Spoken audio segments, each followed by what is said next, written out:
Relación siempre dinámica, movida, tensa en ocasiones, jaloneada, pero necesaria entre México y Estados Unidos. Reunión virtual este viernes entre el presidente Biden y el presidente López Obrador, una reunión solicitada, por cierto, por la Casa Blanca, y lo que veíamos el fin de semana, de nuevo, torpedeo de Donald Trump a México, al presidente de México, el presidente que dice, a mí me cae bien Trump, a mí me cae bien, me entiendo bien con él. Stephanie Enaro, Stephanie, ¿cómo estás? Hola, ¿qué tal, Manuel? Muy buenas noches. Buenas noches, Carlos Mota. Carlos, hola, ¿qué tal? Buenas noches. Muy buenas noches, Arturo Dama. Arturo. Manuel, Stephanie, Carlos, buenas noches, ¿cómo están? Muy buenas noches. Oye, felicidades, Manuel.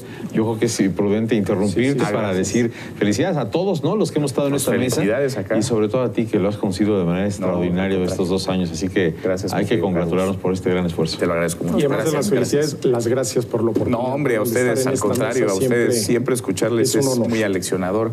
Gracias por el análisis, por el debate, por la discusión. Muchísimas gracias.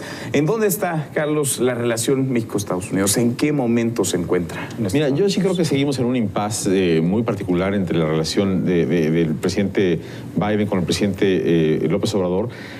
Creo que no avanza.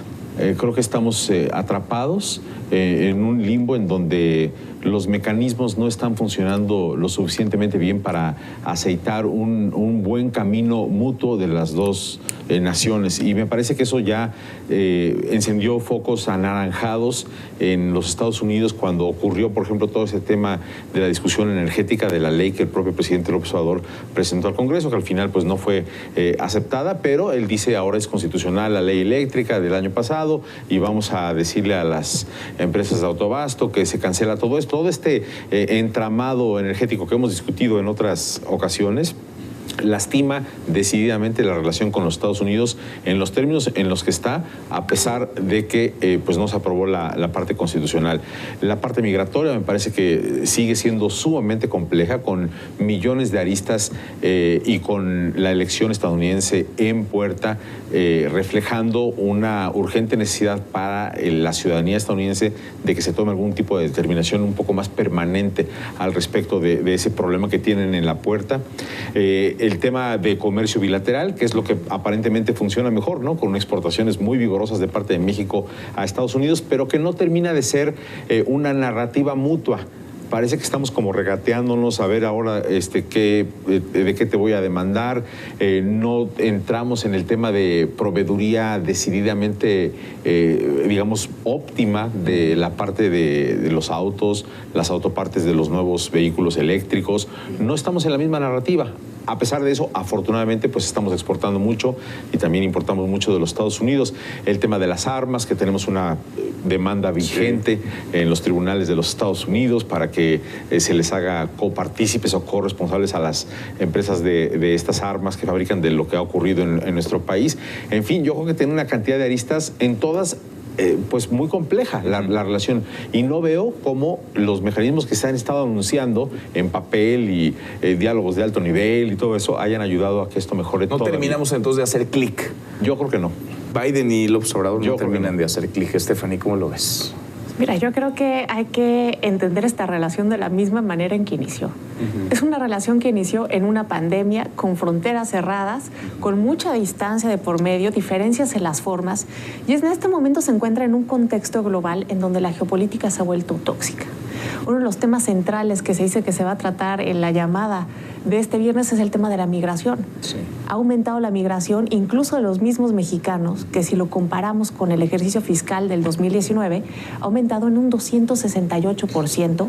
El año pasado detuvimos a cerca de 2 millones de migrantes, y esto hace que las cosas no vayan bien y que no vayan a seguir bien, porque el conflicto en Ucrania está haciendo que suba el precio de los energéticos, el precio de los alimentos, y esto, Manuel, se traduce en inestabilidad política, no solo en México, en el resto de América Latina. Los migrantes no van a parar, y ahí es donde la relación se va a volver a tensar.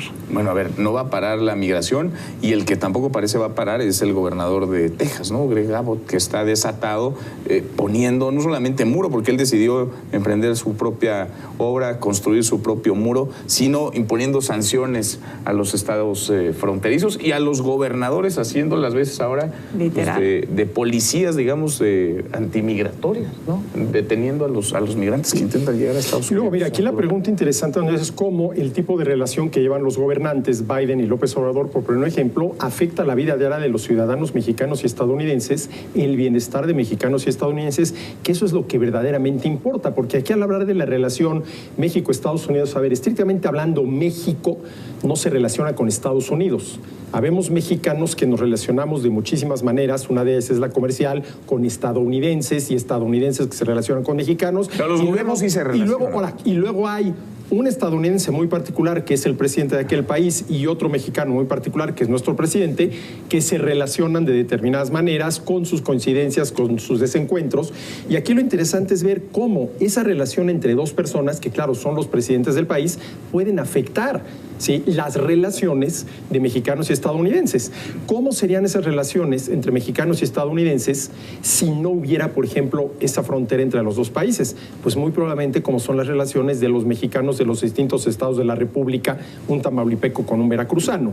Eso es lo interesante del caso, cómo hemos llegado a un punto en el cual el poder de estos personajes, como son los presidentes, es tan grande que puede llegar a afectar las relaciones de los ciudadanos comunes y corrientes, por ejemplo, las relaciones comerciales. Sí, claro. ¿Sí?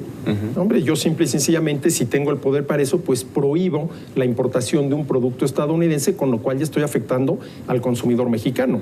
Y eso es lo que muchas veces no se ve, ¿no? ¿Cuál es el impacto sobre el bienestar de mexicanos y estadounidenses del tipo de relación que lleven, por ejemplo, los dos presidentes? A mí me parece que México sigue atrapado en este discurso que durante décadas nos ha perseguido internamente, que tiene que ver con la dignidad y la soberanía de nuestro país en nuestra yuxtaposición con los estadounidenses, con el gobierno de Estados Unidos o con ese país en general, con ese imperio, se le ha cambiado de repente, ¿no? De qué término se utiliza. De pronto era el imperio, ahora pues es este país complejo que está al lado con un expresidente como Donald Trump, utilizando esta serie de términos en claras campañas por el Partido Republicano para tratar de llevar agua a su molino. Entonces sí creo que México no termina de madurar su discurso para que internamente nos veamos en una relación de conveniencia práctica con los Estados Unidos. Parece que el TEMEC es como, a pesar de esta problemática. Esto lo que nos está demostrando es que somos número uno en la mente de los estadounidenses. Lo que digas que tenga que ver con México funciona.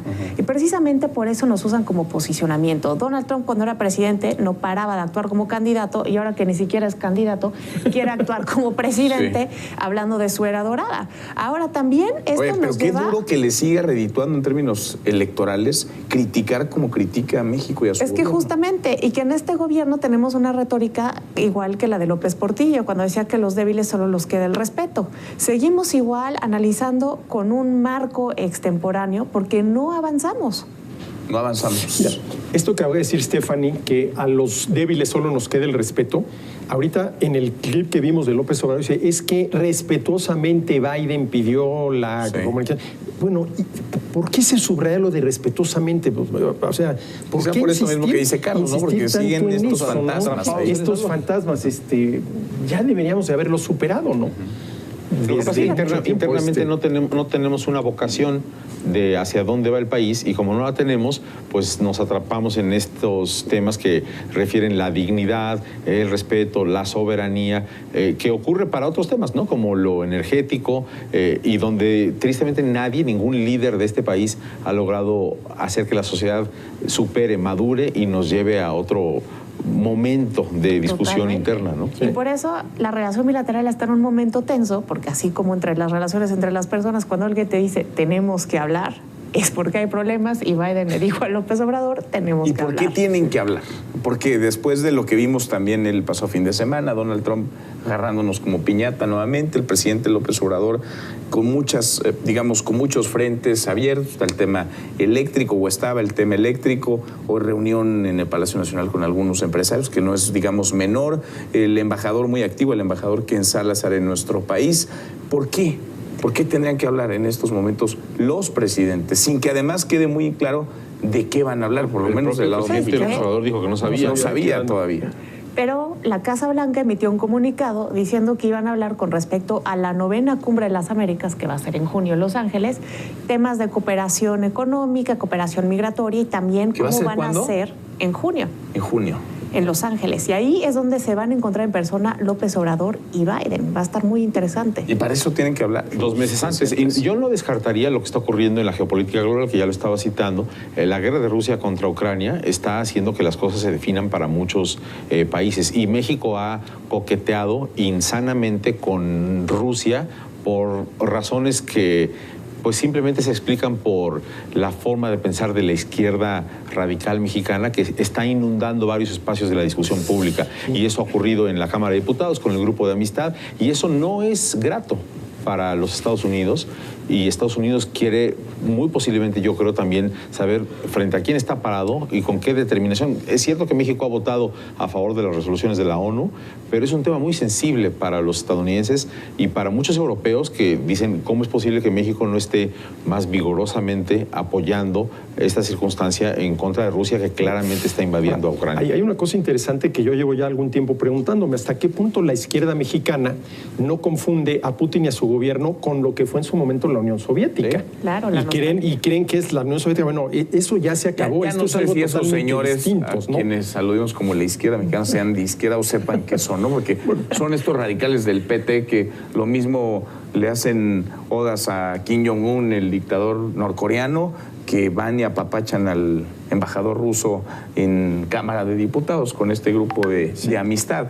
Pero ese puede ser entonces un tema, a ver, porque ya entonces el menú está muy variado. Si van a hablar de migración y van a hablar de economía, y entonces pueden hablar de Ucrania y de Rusia y lo que se nos acumule en el camino, el tema eléctrico, por ejemplo. Son momentos muy difíciles porque de alguna manera la globalización, que estuvo diseñada desde la Segunda Guerra Mundial para mantener la paz, se ha vuelto un nuevo campo de batalla. De alguna manera se puede decir que la globalización se está acabando y que van a surgir muchos grupos nacionalistas, se va a desconfiar en las cadenas de suministro y van a haber grupos que promuevan la autosuficiencia nacional. Y creo que es una agenda global complicada. Y hay una cosa muy interesante. A ver, la globalización se está acabando sin que nunca haya llegado a realmente ser una globalización.